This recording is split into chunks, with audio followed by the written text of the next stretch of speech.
Hi, gang. Just woke up, so I thought I'd serenade you rather, with a song.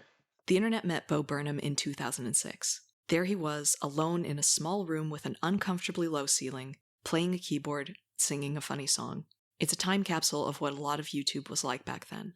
Spontaneous and visibly homemade. 15 years later, Inside premiered on Netflix. Here is Bo Burnham, alone in a small room with an uncomfortably low ceiling, at a keyboard, singing songs.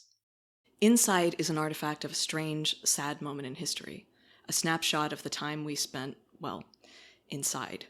It's categorized as a comedy special, but it feels more like a series of absurd portraits of online identities. To me, this is a window into the soul of the internet. An exploration of the identity crisis that the internet is going through roughly 30 years after the World Wide Web was invented. And you and your screen, the way that our Lord intended. Sometimes Inside parodies the alter egos created for and by different parts of the internet. The influencer, the streamer, the reactor. Dig a little deeper and you'll see something scary about who controls different parts of our online lives. The internet is mostly controlled by a few companies. So you have to ask, who owns the internet? Different sketches show a slice of cyberspace owned by a giant corporation. The picture-perfect visions of life we upload to Instagram belong to Facebook. The never-ending cycle of reactions on YouTube is owned by Google. Streaming video games mostly happens on Twitch, one of the many things Amazon owns. Amazon CEO Jeff Bezos is a recurring character on Inside. Jeffrey Bezos. Massive corporations own the parts of the internet that we spend most of our time on, and they want to create a relationship that feels more and more human. Feels that way to us, but not to them, that is.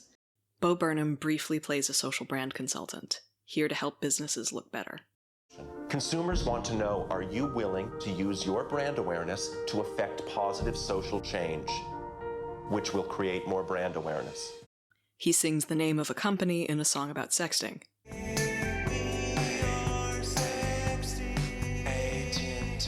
And in an alternate universe where HBO instead of Netflix got the deal for this comedy special, he's saying the name of Inside's parent company, which is kind of a gross thought, so let's move on. In this reality, he's just repeating the name of one of the many companies that now get in the middle of our love lives, and that is still very uncomfortable to think about. Here's one part of the internet's identity crisis. We offer up bits of our lives, posting increasingly intimate parts of ourselves to a landscape that we don't ultimately own or control. Companies profit from what we share, but most of the time we don't. Burnham started his comedy career by posting YouTube videos, but most people who make videos don't earn any money from it. Only about 12% of YouTube accounts are monetized, but the site will run ads on any video the algorithm says is advertiser-friendly. The people who own the platform keep most of the profit. The same is true for other sites. So if ordinary people decide to share something on the internet, they have to feel all of the pressure of creating something that a company finds acceptable, but the company, and not the creator, keeps most of the profit. On the floor, surrounded by pieces of camera, the narrator answers the question of who owns the internet. You know, a handful of bug-eyed salamanders in Silicon Valley. But people still participate in the content economy. We like, we share, and we can't look away. And this is creating an internet that can feel like a carnival of nightmares. A side of the internet that is dark and frightening that we can't entirely blame on Jeffrey f***ing Bezos. After all, it's what we wanted. Welcome to the internet. Have a look around. And at this point, I wondered if the internet is doing more bad than good. Welcome to the Internet has echoes of a song from the doomed event YouTube Live, a special that was supposed to happen every year but then only ever occurred once, very strangely, in 2008. The song is Welcome to YouTube. It's YouTube, it's what this country's been needing, a generation of kids who don't waste their time reading. Musically, it's very different. Lyrically, it's still pretty cynical, but certainly less dark than the 2021 version. Bursting with rage, we got a million different ways to engage. The song Burnham plays in Inside takes a long look at how big and how powerful and how frightening the internet became. You know, it wasn't always like this. The narrator remembers that the internet used to be travel logs and chat rooms. To many people like me who remember that time, it felt like a golden age of the internet, a time when the web was wild and weird and mostly not corporate. On my first listen to this song, I thought it was pretty straightforward. I was thinking about the song Welcome to YouTube, which joked that the site was going to be privatized all the way back in 2008. And it'll keep on going and it'll never stop until it's privatized. Thanks. But now I think it's a little more complicated than that. The song has a lot to say about the bad parts of the internet. Here's how you can build a bomb. Here's a healthy breakfast option. You should kill your mom. But even though the sound of the song is dark, and it is really hard to overstate how scary the whole sunglasses in the dark thing is, lyrically not everything in the song is evil. There's good and bad. Would you like to fight for civil rights or tweet a racial slur? In interviews, Bo Burnham is often asked if he thinks the internet is making our lives worse. I think the internet is not bad, or not even a majority bad at all. The true terror would be not acknowledging it and not seeing it. What I took away from this is not that the internet is all bad, but that it is in a kind of moral and existential crisis. As long as the internet is a medium where anyone can publish, it will contain multitudes. Hatred and compassion, knowledge and waste of time. But we really need to talk about what we, the people, want the internet to be versus what we are letting it become. If we don't wrestle with that question, it's incredibly difficult to have a healthy individual or societal relationship with technology. It's tempting not to think about any of that. It's easy to just log in, hit subscribe, start the stream without thinking too hard about how much of our happiness comes from a rectangle that lights up, without asking if any of this is even real. In this section, I don't know if it's right to call it a bit or a sketch, so section, the streamer exists in a half-world, not really interested in the game, but not interested in his audience either. He doesn't talk to people in the chat, he just talks at them, thanking them for their support, but never really having any kind of conversation. JB, thank you for the 3 months, my dude, much appreciated. He's splitting his attention between two things, but he's present with neither one of them. This is a study on the nature of distraction and derealization, which I Googled after watching Inside to make sure that the definition that I remembered was real. Derealization is a feeling that nothing in your surroundings is the truth. It's a symptom of many mental illnesses, but psychologists just think it's also a thing that just happens sometimes. It's more common in times of intense sadness, stress, or trauma. People who have experienced something terrible often describe a feeling of detachment, of surreality, of watching themselves from outside of their body, essentially streaming their own lives. What I'm supposed to be... Oh, nice. Okay, yeah. Maybe the internet's real, maybe it isn't, maybe nothing is real. The question of how much things online count in real life seems to be answered with, it's up to you. Everything is as real as you make it, or as unreal as you let it be. Neither the game nor the audience seem to give the streamer any happiness.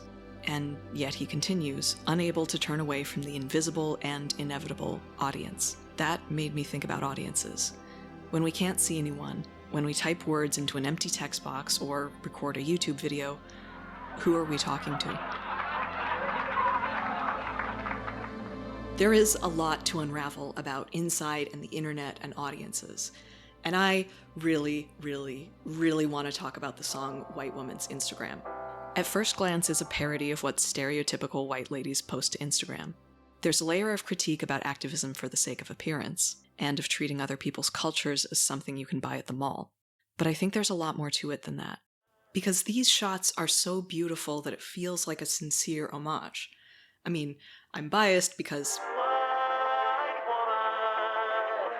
But look at this is gorgeous. And then there's this part. Her favorite photo of her mom. The screen widens and we hear that it has been 10 years since this woman lost her mother. She misses her. All of the pictures she's been taking are things a daughter would want to show her mom. Look, I'm happy. I have a good job, someone I'm crazy about. I made a beautiful life. This is a meditation on grief by way of commentary about social media disguised as a joke about what white women post. If you think about it, is posting pictures of things that you think are beautiful, thinking about someone you miss, is it really that different than laying flowers on a grave? The song asks, is this heaven or is it just a white woman's Instagram? This woman is constructing a heaven for her mom out of things she can find on Earth. Another identity crisis for the internet. Who is your audience? Is it the commenters who say they like what you make? Is it the followers who knew you back in high school? Is it the brands who might give you money? Or is it the one person you miss who you can't talk to anymore? Inside does not answer that question. We see this flawed character's humanity for a heartbreaking moment, and then the screen narrows to the rectangular frame of Instagram shots. And now we hear that this woman is taking pictures of a ring on her finger from the person that she loves. I pictured this Pinterest-perfect wedding, but I wondered who's going to walk her down the aisle, because the last thing she said to her dead mother was, "Give a hug and kiss to Dad." We see our narrator, character dropped, watching the song play back in a room lit only by a computer screen. I wondered how much seeking an audience fills an empty space, for the character in White Woman's Instagram and for the rest of us. Burnham has said that his work is often about the emotional experience of the internet. More subjective, emotional description of what the internet is. Taking inventory of your life, being a viewer to your own life, living an experience and at the same time hovering behind yourself and watching yourself live that experience. That is how a lot of us live now. In a stand-up special, he said, I know very little about anything, but what I do know is that if you can live your life without an audience. And then, with the house lights turned on so there's no more light on the stage than there is on the people sitting in front of it, he says, "You should do it." And all of this makes me wonder, are we going to be okay? Are you feeling nervous? Are you having fun? Inside is a film about isolation. Not just the isolation of being alone in a house, but the isolation we feel slicing ourselves into pieces designed to be consumed. Performing on Instagram or Twitch or YouTube for an audience we can't hear laugh. My first reaction, which will live forever on Twitter, is Bo Burnham okay? It's easy to forget that a stage persona is still a persona. A performer cannot present their full and real selves on a stage. I don't know how much of what we see is autobiographical, how much is a character, and how much is what Bo Burnham thinks we as an audience need to see. So I'm interpreting this not so much as a story about Burnham himself, but as a portrait of the internet by someone who grew up with the internet. Bo Burnham and the internet are about the same age.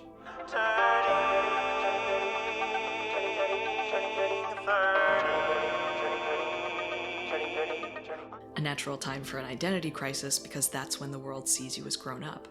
In some ways, though, the internet is just coming out of its teenage years, or it's even younger than that. In 2000, only about half of Americans were online. Globally, only about 5% of people had a home internet connection that year. Maybe the internet still has some growing up to do. Isolation, trying on different identities, questioning what's real, all of these themes are universal to stories about growing up. It's a strange thing to say about a piece of art that deals so thoroughly with sadness and with despair, but I feel more hopeful having watched Inside than I did before I watched it. The internet is undergoing an identity crisis, but not every crisis ends in collapse. Historians think that after the invention of the printing press, society took about 100 years to adjust. Technology forces society to catch up, and there is often a painful period of transition. The internet is still a young invention, and maybe its current state, as complex, corporatized, and occasionally horrible as it is not the end, but just an era. At the very, very end of Inside, this message flashes across the screen. Thank you for watching. We've come full circle now because that is old school YouTube speak. That's the vintage, visibly handmade, fourth wall breaking language of the old internet. Even if YouTube is being privatized, even if the internet is making a handful of bug-eyed salamanders in Silicon Valley rich beyond reason, they haven't taken away our language. As long as we have that, I have hope for the soul of the internet.